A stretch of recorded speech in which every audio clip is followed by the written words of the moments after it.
Hey there, in this video we're looking to enhance colors. I hate saying the word make colors pop, but that's kind of what we're doing. We're just trying to kind of like lift some of the colors. So we're going to take this image that we've been working on and ready, just kind of richen it up, especially the background stuff. This image here, ready, 1, 2, 3.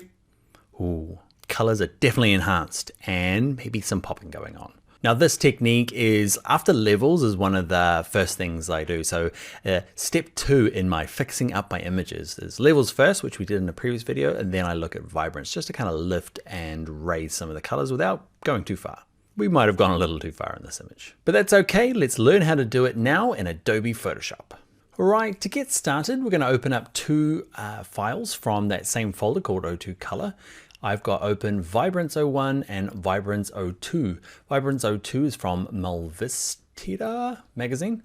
Great, so we're going to have Vibrance 1 to start with.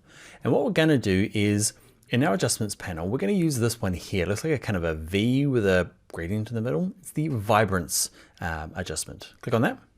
Now I just mentioned that vibrance is a good replacement for saturation in most cases. Okay, so if you have dabbled in Photoshop before and you use the hue and saturation slider, okay, saturation is fine, but vibrance is definitely better. Why is vibrance better, in my opinion? Vibrance, what it does is it looks at the image, okay, and let's say the shoes are quite red already. Okay, but this kind of colored boards in the background are quite washed out. So what vibrance does is, watch this, if I drag up saturation to the top, kind of to get this really blue color in the background here kind of popping, this red has to be oversaturated, okay, and gets too much. So I'm going to turn that back to 0. What happens with vibrance is, watch this, when I drag this up, you'll notice that the blue in the background gets better, but it leaves the already saturated colors alone. So it's just generally just a really good, I don't normally drag it up this high. I've got this example just because we've been using it already. Let's have a look at the Vibrance 02. Okay, so same thing.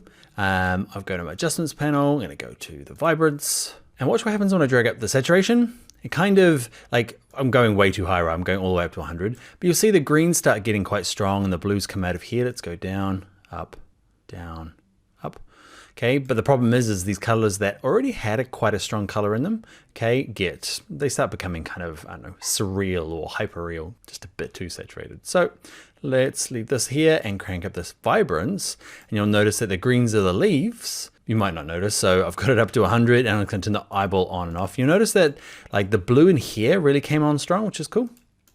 And the leaves got a warmer kind of green in there, but you'll notice the bag down here, or at least the colors in here in the, I'm going to call it a scarf, they get a little bit more, but not as much as these. So it's more like the already saturated colors just get a little tweak, and the ones that are just quite weak in terms of their color saturation can get it lifted up, okay, to match some of those more saturated colors.